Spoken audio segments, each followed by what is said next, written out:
Hello students, आज हम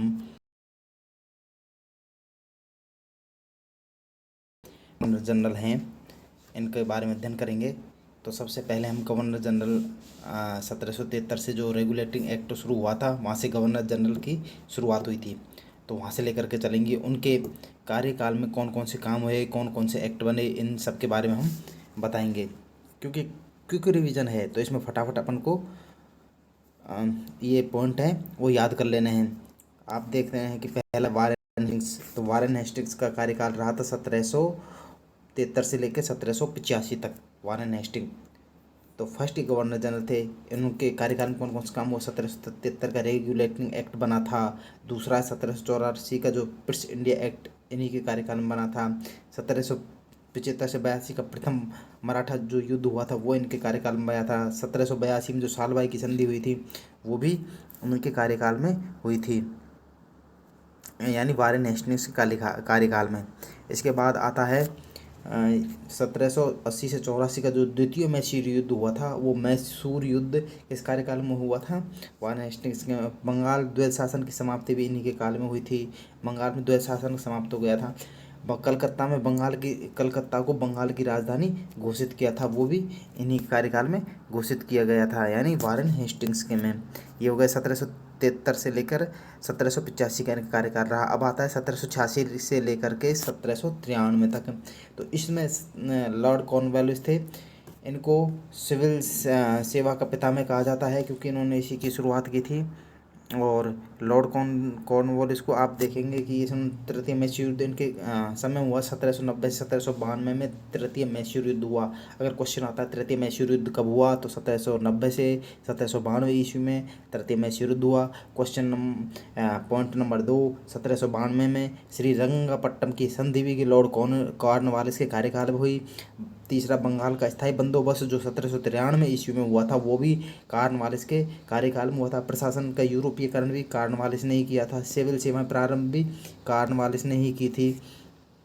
company के कर्मचारियों के निजी व्यापार पर भी रोक कॉर्नवालिस ने लगाई थी। तो ये हो गया। अब इसके बाद में आता है 1793 से लेकर के 1798 ईस्वी तक सर जॉन शोर हैं उनके। तो इन्होंने 1793 जो चार्टर अधिनियम है वो जॉन शोर के कार्यकाल में बना था। इलाहाबाद का कंपनी के साम्राज्य में विलय भी जॉन शोर के कार्यकाल में हुआ था। इलाहाबाद का वर्तमान में नाम प्रयागराज कर दिया गया है। अब इसके बाद आता है लॉर्ड वेलेजली। तो लॉर्ड वेलेजली है, उसका कार्यकाल है 1798 से लेकर के 1805 ईस्वी तक का। 1798 से लेकर के 1805 ईस्वी तक का लॉर्ड वेलेजली। इसका पहला पॉइंट है सहायक संधि की नीति। इन्होंने प्रारंभ की थी 1798 ईस्वी में। सबसे पहले जब ये वायसराय बने थे, उस गवर्नर जनरल बने थे, सहायक संधि। उसके सबसे पहले ये संधि हैदराबाद के निज़ाम के साथ की थी। इन्होंने सबसे पहले किसने की थी? हैदराबाद के निज़ाम के साथ की थी। 1798 ईस्वी में सहायक संधि की इन्होंने आरंभ कर दिया था। फिर चतुर्थ जो मैसूर युद्ध है वो 1799 ईस्वी में जो हुआ था, वो भी इन लॉर्ड वेलेजली के कार्यकाल में हुआ था। वेलेजली के कार्यकाल में द्वितीय मराठा युद्ध हुआ था। कब? 1803 से लेकर के 1805 ईस्वी तक में। अगला है बसीन की संधि। तो बसीन की संधि कब हुई थी? 1802 में, वो भी वेलेजली के कार्यकाल में हुई थी। अगला पढ़ेंगे अपन सर जॉर्ज बारलो। 1805 से लेकर के 1807। इनको आप साथ के साथ इनको पॉइंट को आप नोट भी कर सकते हो। तो अगला है सर जॉर्ज बारलो। 1805 से लेकर के 1807 ईस्वी तक। पहला है इसका रियासतों में हस्तक्षेप की नीति का जो समर्थक था वो कौन सा गवर्नर जनरल था? जॉर्ज बारलो। वेल्लोर का सिपाही विद्रोह कब हुआ? 1806 में हुआ। किसके समय में हुआ? जॉर्ज बारलो के समय में। लॉर्ड मिंटो प्रथम आए थे, वो कब आए थे? 1807 से लेकर 1813 तक उनका कार्यकाल है। इनके में एक हुआ था कि रणजीत सिंह के साथ अमृतसर की संधि हुई थी। जो महाराजा रणजीत सिंह थे उनके साथ अमृतसर की संधि हुई थी लॉर्ड मिंटो प्रथम के कार्यकाल में। कब? 1809 ईस्वी में। अगला है लॉर्ड हेस्टिंग्स। इनका कार्यकाल 1813 से लेकर 1823 तक है। सबसे पहले अंग्रेजों नेपाल युद्ध हुआ था, वो कब हुआ था? 1814 से लेकर के 1816 ईस्वी में, जो लॉर्ड हेस्टिंग्स के कार्यकाल में हुआ था। सुगोली की संधि, सुगोली की संधि 1816 में हुई थी। वो किसके कार्यकाल में हुई थी? लॉर्ड हेस्टिंग्स के कार्यकाल में हुई थी सुगोली की संधि जो हुई थी। तीसरा है तृतीय जो मराठा युद्ध हुआ था 1817 से लेकर 1819 तक। ये भी किसके कार्यकाल में हुआ था? हेस्टिंग्स के में। बम्बई प्रेसिडेंसी की स्थापना कब हुई? 18 ईस्वी में, यानी किसके कार्यकाल में? हेस्टिंग्स के कार्य। मद्रास के गवर्नर टॉमस मुनरो द्वारा रईतवाड़ी बंदोबस्त लागू किया गया था 1820 में। जो रईतवाड़ी व्यवस्था लागू की गई थी सर टॉमस मुनरो द्वारा, वो लॉर्ड हेस्टिंग्स के कार्यकाल में लागू की गई थी। तो ये बहुत इंपॉर्टेंट क्वेश्चन भी यहाँ से बनता है कि रईतवाड़ी व्यवस्था किसके द्वारा लागू की गई थी? मद्रास के गवर्नर टॉमस मुनरो के में। उस समय गवर्नर जनरल कौन था? तो लॉर्ड हेस्टिंग्स के थे। अगला है लॉर्ड एम हर्स्ट। इसका कार्यकाल क्या है? लॉर्ड एम हर्स्ट का 1823 से लेकर के 1828 ईस्वी तक है। लॉर्ड एम हर्स्ट का प्रथम जो बर्मा युद्ध हुआ था, वो प्रथम बर्मा युद्ध कब हुआ था? 1824 से लेकर के 1826 ईस्वी में, यानी एम हर्स्ट के कार्यकाल में। दूसरा है भरतपुर पर जो अधिग्रहण किया गया था 1826 में, वो भी लॉर्ड एम हर्स्ट के कार्यकाल में किया गया था। लॉर्ड लेक ने इस पर आक्रमण किया था भरतपुर पर, लेकिन सफल नहीं हो पाया था। आखिर में 1826 में इस पर अधिग्रहण कर लिया गया।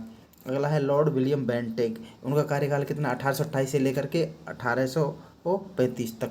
लॉर्ड विलियम बेंटिक का, हाँ, तो इसने सती प्रथा पर रोक लगाई थी कब? 1829 ईस्वी में। दूसरा ठगी प्रथा का अंत किया था 1830 ईस्वी में। 1833 का चार्टर अधिनियम लाया गया था। 1835 का शिक्षा संबंधी प्रस्ताव पास किया था। कार्नवालिस द्वारा स्थापित प्रांतीय अपील और भ्रमणकारी न्यायालयों की समाप्ति कर दी गई थी। जो न्यायालय इधर उधर जाते थे, राजस्व आयुक्तों की इन्होंने नियुक्ति की थी, कार्नवालिस ने की थी, लेकिन ये किसके कार्यकाल में हुई थी? लॉर्ड विलियम बेंटिक के कार्यकाल में। तो क्वेश्चन यहाँ से बनेगा, तो सती प्रथा पर रोक किसने लगाई थी? लॉर्ड विलियम बेंटिक ने। तो सबसे इम्पोर्टेंट ये है। अगला है लॉर्ड मेटकॉफ। तो लॉर्ड मेटकॉफ है, इनके बारे में 1835 से लॉर्ड मेटकॉफ है, जो ये इसका कार्यकाल कब रहा? 1835 से लेकर 1836 ईस्वी तक है। इन्होंने क्या किया था? 1835 में प्रेस एक्ट पारित हुआ, यानी जिसके द्वारा समाचार पत्रों पर लगाई गई पाबंदियाँ हटा ली गई। यानी सबसे बढ़िया अच्छा काम क्या हुआ था? तो समाचार पत्रों पर जो पाबंदियाँ लगाई गई थी वो सारी सारी हटा ली गई थी। अगला है लॉर्ड ऑकलैंड। तो लॉर्ड ऑकलैंड है, इसी इनका कार्यकाल है 1836 से 1842। इनके कार्यकाल में प्रथम अफगान युद्ध हुआ था कब? 1838 से लेकर के 1842 ईस्वी में प्रथम अफगान युद्ध कब हुआ? 1838 से 1842 में, तो प्रथम अफगान युद्ध हुआ। फिर लॉर्ड एलन बरो। लॉर्ड एलन बरो इनका कार्यकाल, लॉर्ड एलन बरो का कार्यकाल 1842 से लेकर के, और ये 1842 से लेकर के और 1844 तक है। कितना है? 1842 से लेकर के 1844 तक है, लॉर्ड एलन बरो का कार्यकाल है। प्रथम इन्होंने सिंध का विलय किया था इनके कार्यकाल में 1843 में। इन्हीं के कार्यकाल में ग्वालियर के साथ युद्ध हुआ था 1843 ईस्वी में। अगला है लॉर्ड हॉर्डिंग प्रथम, लॉर्ड हॉर्डिंग प्रथम, एलन बरो का हो गया। उसके बाद में लॉर्ड हॉर्डिंग प्रथम, इनका कार्यकाल अगर आता है, कार्यकाल की बात की जाए तो लॉर्ड हॉर्डिंग प्रथम का कार्यकाल है 1844 से 1848 तक। 1846 में प्रथम अंग्रेज सिख युद्ध कब हुआ था? 1846 में। लाहौर संधि कब हुई थी? 1846 में, लॉर्ड हॉर्डिंग प्रथम के कार्यकाल में। बालिका हत्या तथा नरबली प्रथा पर रोक किसके उसमें लगी थी? लॉर्ड हॉर्डिंग प्रथम के में। तो इम्पोर्टेंट, ये बहुत इंपॉर्टेंट बनता है यहाँ से कि ये बालिका हत्या और नरबली प्रथा पर रोक किस गवर्नर जनरल के कार्यकाल में लगी थी? तो वो है लॉर्ड हॉर्डिंग प्रथम। अगला है लॉर्ड डलहौजी। डलहौजी की बात की जाती है, इन्होंने 1848 से लेकर के 1856 तक इनका कार्यकाल रहा है। 1848-49 में इन्होंने द्वितीय अंग्रेज सिख युद्ध हुआ था इनके कार्यकाल में। दूसरा है 1849 में पंजाब का कंपनी साम्राज्य में विलय कर दिया गया था, यानी लॉर्ड डलहौजी के कार्यकाल में पंजाब का कंपनी साम्राज्य में विलय कर दिया गया था। 1849 में हो गया ये। 1852 में निचली बर्मा का अधिग्रहण कर लिया था, जो बर्मा नीचे का भाग था बर्मा का, उसका अधिग्रहण कर लिया गया था। अगला है चौथा, व्यक्तिगत के सिद्धांत का शुभारंभ हो गया, यानी हड़प नीति सबसे पहले किसके कार्यकाल में शुरू हुई? लॉर्ड डलहौजी के में, और डलहौजी ने ही हड़प नीति की शुरुआत की थी। इसका जो कट्टर समर्थक है वो डलहौजी को ही माना जाता है हड़प नीति का। इन्होंने 1848 में सतारा, यानी 1848 में सतारा, उसके बाद उदयपुर 1852 में, उसके बाद 1853 में झांसी को, 1854 में नागपुर को, और 1856 में अवध को कंपनी में मिला लिया था। कंपनी के साम्राज्य में इनको विलय कर लिया गया था इनका। 1848 में सतारा, 1852 में उदयपुर, 53 में झांसी, 54 में नागपुर और 56 में अवध को। 1854 में उसके बाद में इन्होंने लॉर्ड डलहौजी के कार्यकाल में 1854 में वुड का शिक्षा संबंधी डिस्पैच तथा स्थानीय भाषा के स्कूलों व सरकारी कॉलेजों की स्थापना हुई थी। यानी शिक्षा संबंधी जो डिस्पैच था उसको वुड डिस्पैच के नाम से भी जाना जाता है, जो कि 1854 में आया था और उस वो ला था लॉर्ड डलहौजी के कार्यकाल में। तो डलहौजी ने ही 1853 में डलहौजी का ही कार्यकाल था जब प्रथम भारत रेल चली थी। यानी प्रथम भारत रेल का संचालन कहाँ हुआ? बम्बई और ठाणे के मध्य। कब? 1853 में। यानी बम्बई और ठाणे के मध्य हुआ था। अगला है 1854, कलकत्ता व रानीगंज के मध्य दूसरी रेल का संचालन हुआ था। दूसरी रेल का संचालन कब हुआ था? ये तो प्रथम है और यह है दूसरी रेल संचालन। तो 1853 में पहली और 1854 में दूसरी रेल का संचालन हुआ था। टेलीग्राफ और डाक सेवा की शुरुआत किसमें हुई थी? लॉर्ड डलहौजी के कार्यकाल में। डलहौजी ने ही 1854 में गंगा नहर को खोला गया था इनके कार्यकाल में। लोक निर्माण विभाग की स्थापना डलहौजी के कार्यकाल में हुई थी प्रत्येक प्रांत में उस समय। और विधवा पुनर्विवाह जो अधिनियम था वो भी लॉर्ड डलहौजी के कार्यकाल में ही शुरू हुआ था। 1853 में पेशवा के पेंशन की समाप्ति भी लॉर्ड डलहौजी के कार्यकाल में हुई थी। अब पढ़ते हैं लॉर्ड कैनिंग। लॉर्ड कैनिंग के 1856 से 1857 का लॉर्ड कैनिंग का कार्यकाल आता है। इसमें 1857 में इन्होंने कलकत्ता, मद्रास व बम्बई में 3 नए विश्वविद्यालय यानी 3 नई यूनिवर्सिटियों की खोली 3 नई यूनिवर्सिटियों की स्थापना की थी। यानी 3 विश्वविद्यालय खोले थे इनके कार्यकाल में।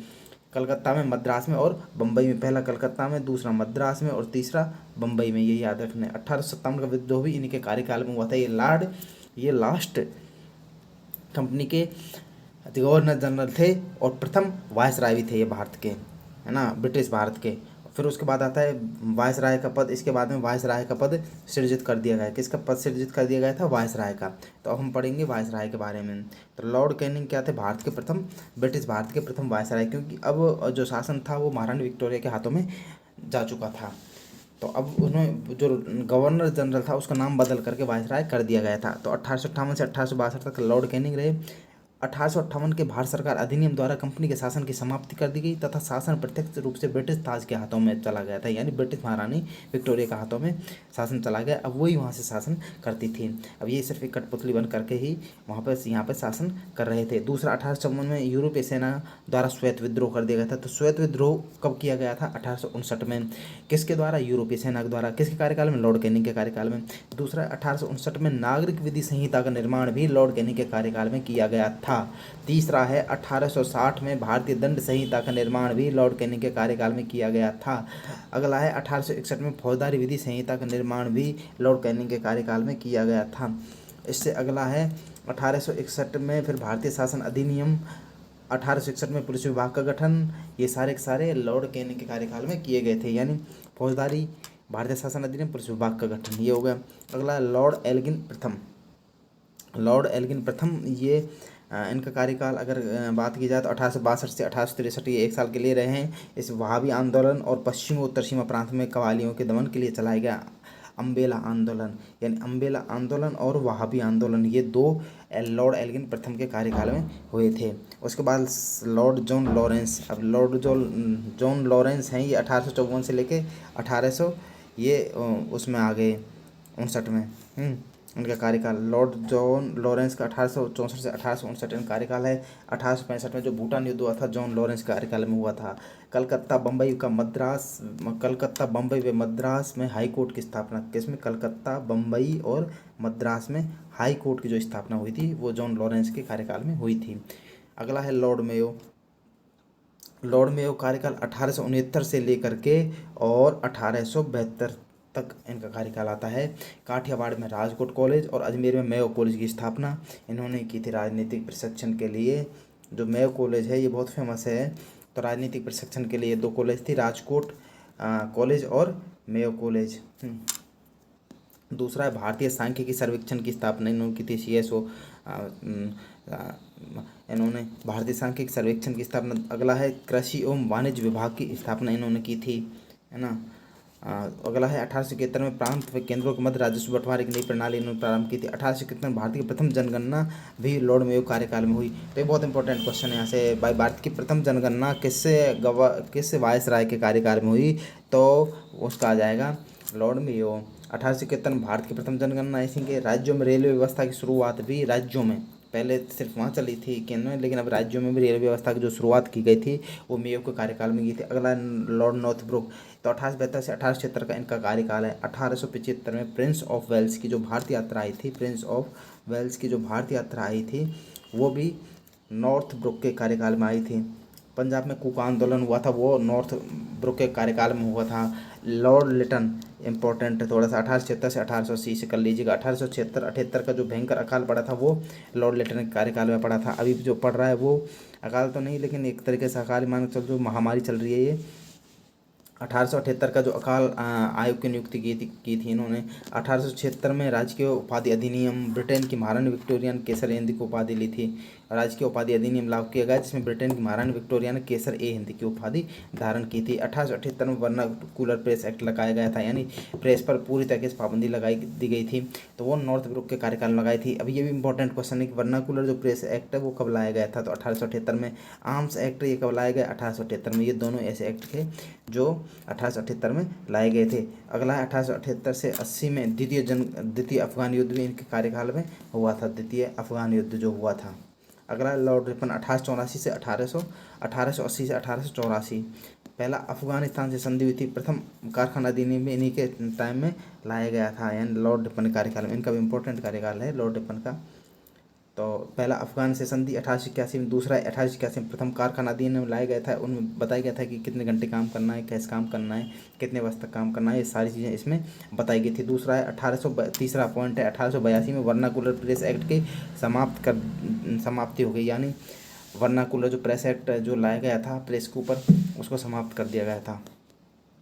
चौथा है वित्तीय विकेंद्रीकरण की नीति अपनाई थी इन्होंने, मतलब वित्त को राज्यों में, केंद्रों में इस तरीके से बांटने की इन्होंने विकेंद्रीकरण की नीति अपनाई। 1882 में स्थानीय स्वशासन संबंधी सरकारी प्रस्ताव दिया था, यानी स्वशासन संबंधी प्रस्ताव दे दिया गया था, स्थानीय स्वशासन को बढ़ावा दिया गया था। 1882 में हंटर की अध्यक्षता में शिक्षा विभाग की नियुक्ति की गई थी, जिसको हंटर कमीशन के नाम से जाना जाता है। अब क्वेश्चन बनेगा कि हंटर कमीशन कब आया, 1882 में। किसके कार्यकाल में आया, लॉर्ड रिपन कार्यकाल में। हंटर कमीशन किससे संबंधित है, शिक्षा आयोग से संबंधित है।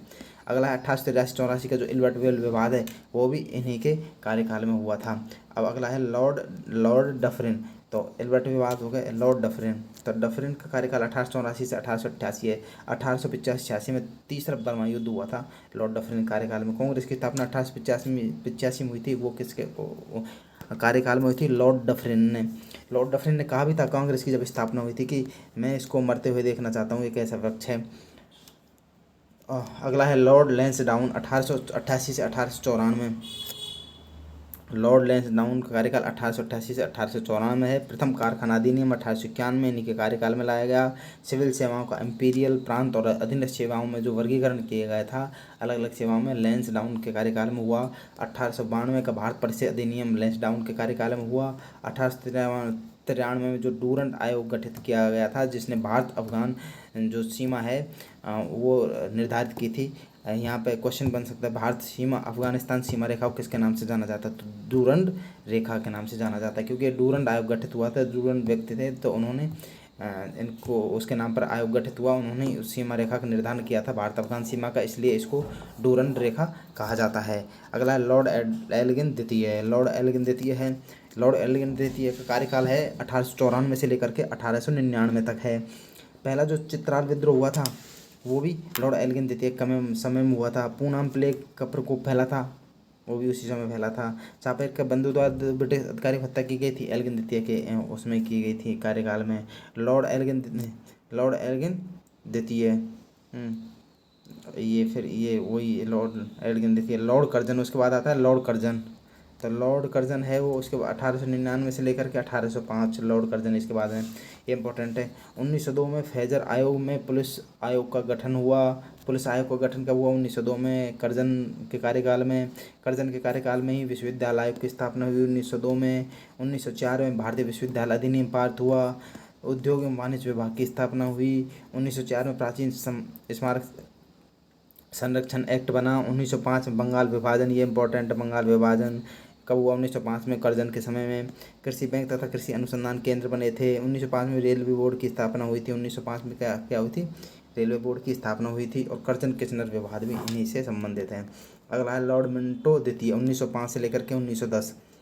लॉर्ड मिंटो द्वितीय जो 1905 से 1910 रहे थे, इन्हीं में 1907 में सूरत अधिवेशन में कांग्रेस का विभाजन हो गया था यानी कांग्रेस गर्म दल और नरम दल में विभाजित हो गई थी। 1907 का जो अधिवेशन हुआ था सूरत में। 1906 में आगा खां द्वारा मुस्लिम लीग स्थापित हुई, यानी मुस्लिम लीग का गठन कब हुआ, 1906 में आगा खां के द्वारा। किसके कार्यकाल में, लॉर्ड मिंटो के कार्यकाल में। दूसरा पॉइंट ये आ गया। है ना। मुस्लिम लीग भी इंपॉर्टेंट है यहाँ पे, इसके बारे से क्वेश्चन पूछा जाता है कि इसकी स्थापना कब हुई थी। लॉर्ड हॉर्डिंग द्वितीय, अब लॉर्ड हॉर्डिंग द्वितीय है उनका 1910 से 1916 है। लॉर्ड हॉर्डिंग द्वितीय है 1910। 1911 में लॉर्ड 1911 में बंगाल प्रेसिडेंसी की स्थापना हुई। 1911 में ही राजधानी कलकत्ता से दिल्ली स्थानांतरित की गई थी। 1915 में हिंदू महासभा की स्थापना की थी मदन मोहन मालवीय ने।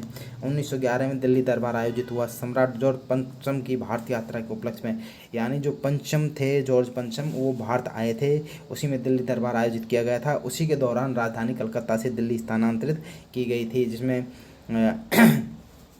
उन पर बम फेंकने का प्रयास भी किया गया था। लॉर्ड हॉर्डिंग, जिसको लॉर्ड हॉर्डिंग बम कांड के नाम से जाना जाता है।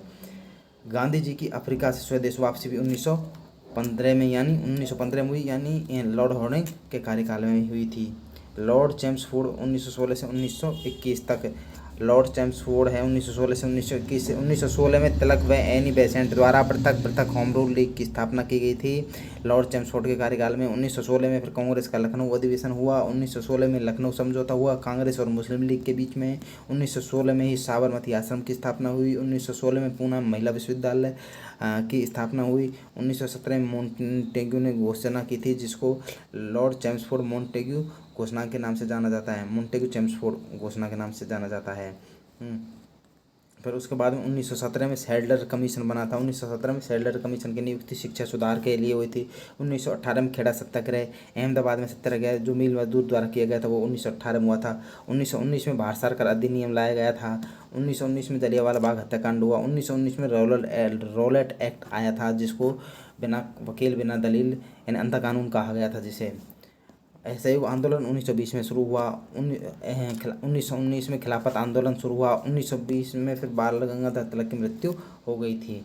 और एसपी सिन्हा बिहार के जो गवर्नर के पद पर नियुक्त हुए थे, वो गवर्नर बनने वाले प्रथम भारतीय थे। एसपी सिन्हा मतलब सत्येंद्र प्रसाद सिन्हा, ये पहली बार विधान परिषद में नियुक्त किए गए थे। भारत सरकार अधिनियम को ही मोंटेग्यू चेम्सफोर्ड सुधार अधिनियम के नाम से जाना जाता है, क्योंकि मोंटेग्यू उस समय भारत सचिव थे और चेम्सफोर्ड उस समय यहाँ के वायसराय थे, इसलिए इसको मोंटेग्यू चेम्सफोर्ड सुधार अधिनियम कहा जाता है। लॉर्ड रीडिंग 1916 से 1926 तक लॉर्ड रीडिंग का कार्यकाल रहा है। 1926 से 1916।